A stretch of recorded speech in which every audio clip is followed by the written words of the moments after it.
mentioned Giotto and Assisi. If you were to be transported in time to any art period, which one would you choose? Where would I go? If you could choose only one, what time period in art would you choose?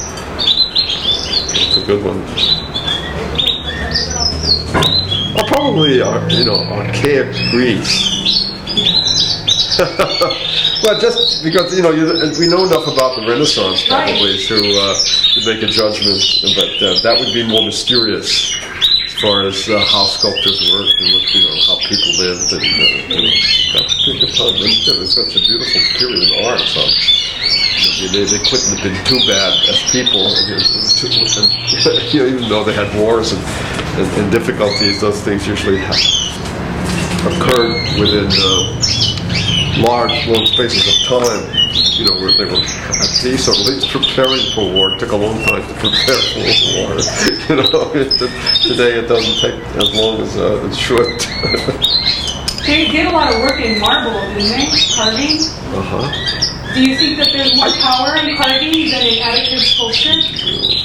Well, I don't think so, but I probably not. But it probably is more impressive because of the physical, connection between, the activity and the material. Because they worked in other things too, but we don't see them. They use wood and ivory, and What do you think yourself, though? Do you think when you carve that there's more power in that than additive sculpture? No, I think it's more reflective. I hear a lot of people complain that they would rather work in clay because they see the other as very difficult. Well, it is more difficult. To form inside a block and to carve away at it. I think that's the problem for a lot of people who need to visualize something more completely before they get started on it. I think a lot of one approach to wood carving or any kind of carving is to make a very careful model and then execute it much more as a replication of what you see. And I think that's probably what happens with most, certainly in large scale stone carving for public places. You deal with models that have to be then made bigger than that, than whatever method they use, like pointing. Panographically, they create the block, the carving from that, and then the artist comes in and at a later stage and makes it to the surface, perhaps. Maybe not. Maybe none of it doesn't ever touch it again, except through the craftsman and being directed to make it as much like the original as possible. I've heard a lot of times mentioned that sometimes sculpture might be a higher art than painting or drawing because it's an object, that you're actually making an object.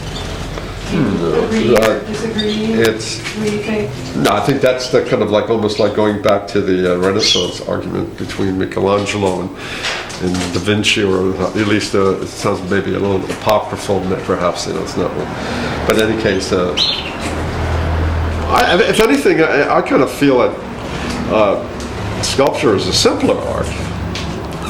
I mean, in that sense, because it's less involved with illusion and making something look real in an unreal format, two-dimensional, a flat surface. I mean, so you're creating an illusion of reality, and it's kind of more difficult because when you make a piece of sculpture, you're really making the object. Is that the way you feel about it? It's not my opinion. It's something I don't feel about it that way. That's an intellectual thing. But in terms of working personally, I think it is more a relaxed mental thing with sculpture than there is with trying to do a painting. My limited experience.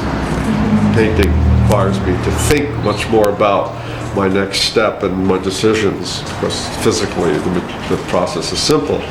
Where in sculpture the process is more physical, and that keeps me preoccupied, the tactile, and maybe it's a bit more like being absorbed into in the method of the art, more so than in painting. The painter is absorbed into his method.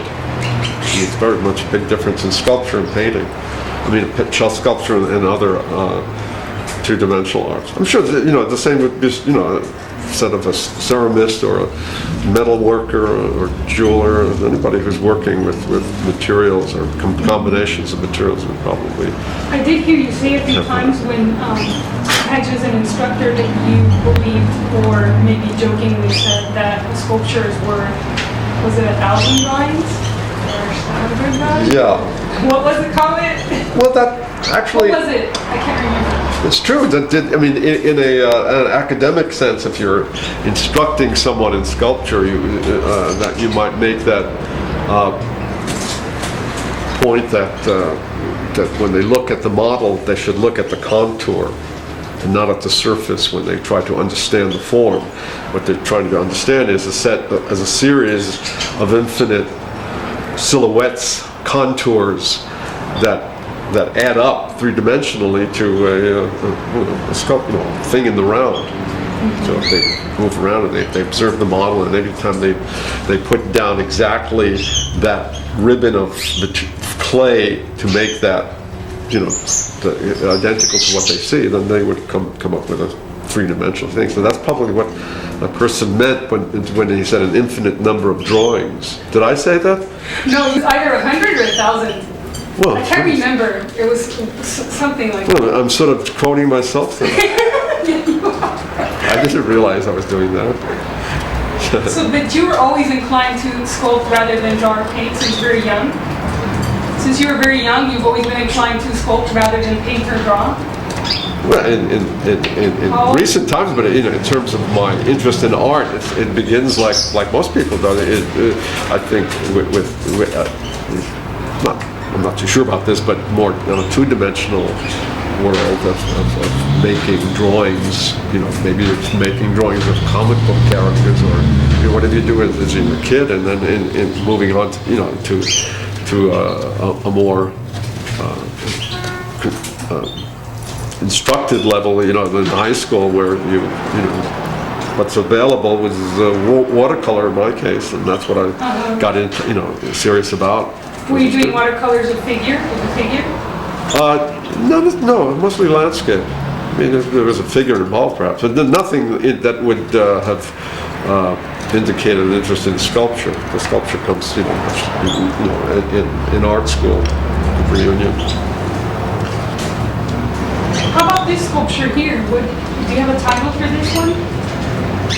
Well, sort of. It's like the mother and child. So, how many different titles of mother and child titles can you find historically? Madonna and Child, perhaps. It's no one in particular. But in this case, I want to be more sort of kind of mythological, maybe. So I looked in my book on mythological tales and decided that the earliest mother and child that I could find was Rhea and Jupiter. So that might be a good title. So the mother of the god, Jupiter, the great. And then this wood is what kind of wood? This is ash. Long Beach ash. Not too sure what that there is, but it's from a tree that was cut down in Long Beach. That was found at the a tree farm that the city runs over on El Dorado Park there some years ago. So, do you know any symbolism behind ash? The ash itself? Is that the ash tree? Do you know any symbolism associated to that? Well, there could be some, but I don't do. I looked it up a few months ago.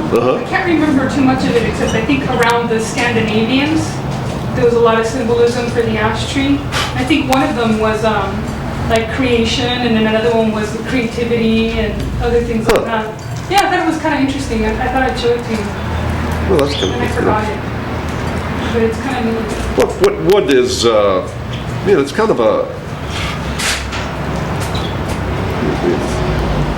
material in art is, of course, always an indoor, thing. I mean, except for maybe for Indian cultures, totem poles and Northwest Indians, and making things that are specific. Do you have a lot of tools there? Do you have favorites? Sure. Show John one of your favorite tools. And why that one? Did you make it? Well, no. Well, it's sort of, perhaps. It broke once a long, long time ago, so it has a strange shortness to it, perhaps, and the part there. But it's favorite because of its shape. So you have been using that tool on this? Yeah, because I can hold it in my hand quite comfortably, and it's got a very shallow sweep to the gouge, meaning that it's close to being flat. And when you're carving a surface more toward the later stages, you don't want a gouge that is very deep. The fact that I don't have any here, and they're mostly,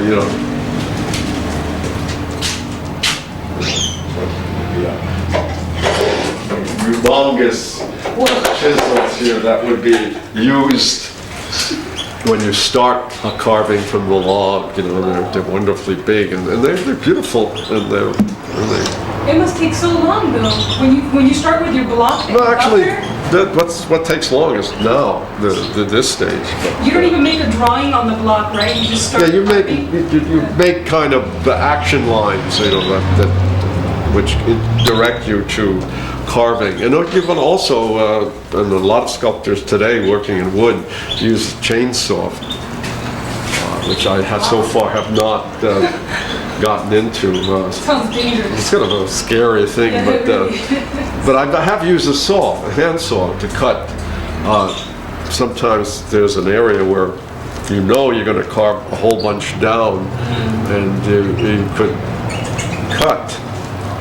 And have a block of wood, and the cutting sometimes is done not for making it easier, quicker, but for saving the wood that can come from an area.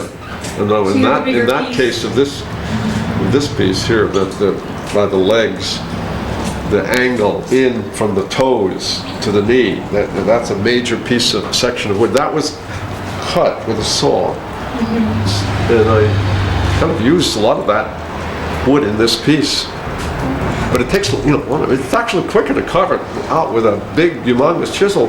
It doesn't take too long as you're physically able. It's quick. There's not an actual wood carving class at Cal State Long Beach though. Is there? There's not. No, there's a carving, a class that's devoted to carving and fabrication, and in that class you can take, you can elect to do anything. I mean, I think what's doing carving in a classroom situation, you might as well, have a discussion with the student at the beginning of the semester, and then make a decision on what he's going to carve. So is that you teach that class? No, but in any case, you and then once he starts, you sort of that's what he's going to do for the whole semester, because it just takes long. How long did this one take so far? How long have you been working? It's always a difficult question because I never work intensively long, except when there's maybe some external that stands out in your memory. Maybe like let's say sort of a pointy highlight. Well, I think that all of them? No, definitely earlier times that were particularly exciting because of my colleague Ken Glenwitz was still teaching, and the students that were there. Not to say that they were better, but they were certainly. So what era are you talking about? Probably from the late the 60s to the mid 80s, to about 85 or 4. But it's a long time, a lot of graduate students that went through at that time who have now are really all, not all, but to a remarkable degree, all fairly successful in some or other sculpture or in some other areas. What year was the foundry set up, the casting lumber? Well, when I first get, like from the very beginning, I cast, and maybe we didn't have all the facilities that we have now, but the ability, the facilities to cast were there in a more primitive sense. I mean, it had a small furnace, and we didn't have a kiln, and we actually used the ceramic department's kiln. Right. This is the very first semester only, and then while we were doing that year, I built we built the burnout kiln that's there, and then with the symposium that summer, we also got hold of some furnaces from a foundry that was going out of business, and set the furnaces that are still there, and that the crane came with the symposium, and so all that stuff made it possible to run the foundry much more efficiently on a large scale. You've never seen any accidents, have you? No, fortunately not. I mean, so a couple of people got, minor burns, relatively minor burns, or somebody dropped something on their foot, or nothing serious. You must have heard some. Yeah. You must have heard some, though. Have you heard any? The who? Have you heard any horror stories about that? Elsewhere. Oh, yeah. Yeah, I'm sure. No, people have been killed doing foolhardy things, with melting the metal, and metal can blow up if you introduce something wet into the molten lead, pot, like scrap metal. That's usually what happens. You don't have your answering machine hooked up on campus. My answering machine?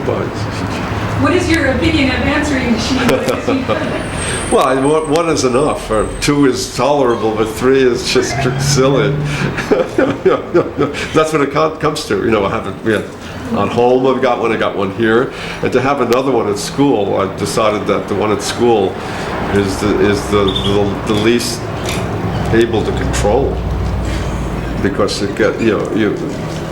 it gets messages that have to do with school events and a lot of stuff that is just kind of like campus advertising, and to sit there and go through that stuff is not my idea of an improvement in communication. So, do you have a computer? Do you have a computer? It's sort of like good to have a family that can understand it. But you love spending 2 hours on the internet, Steve. Yeah, no, I like what it does, but I don't like doing it. It sort of that doesn't offer me at this moment. I could change my mind, and but I think it would have to do with being unable to stand up on my feet and be and not be strong any longer, and then I would have an out for my creativity. Yeah. That's about it. I'd rather get my carpal tunnel syndrome, whatever it is, this way.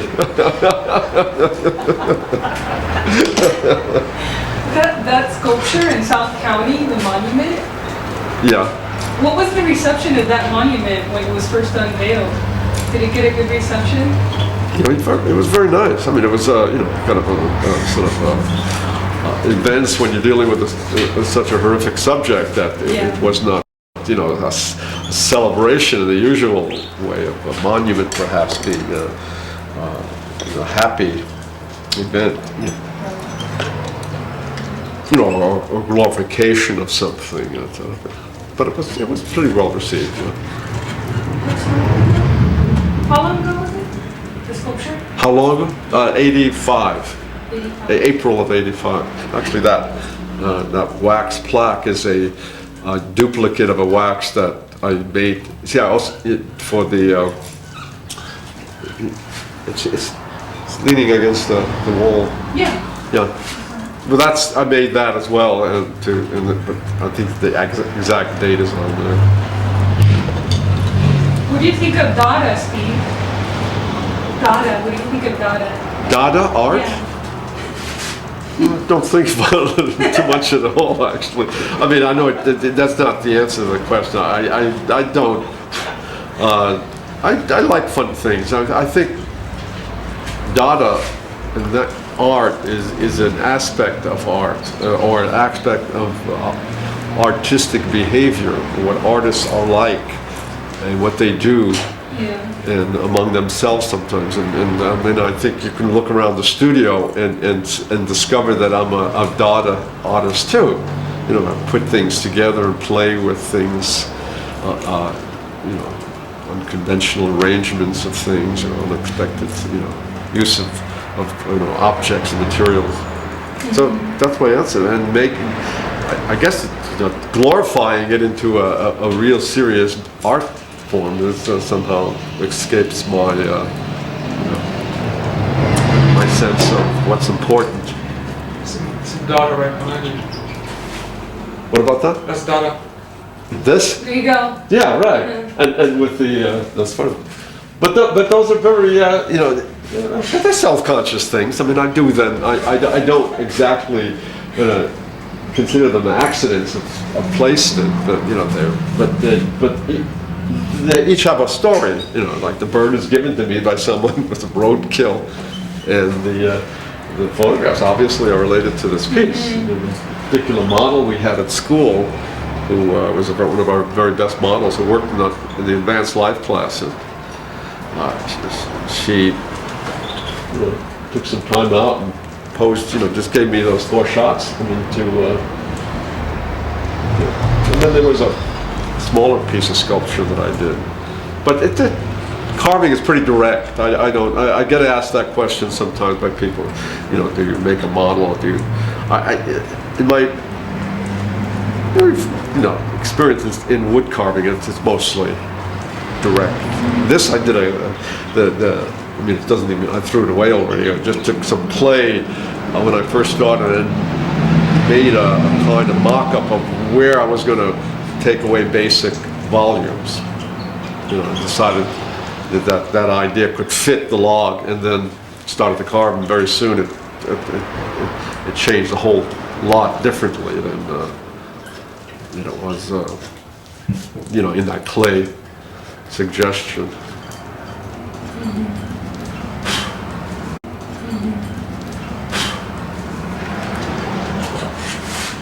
Because this isn't, you know, what we're doing now is not real.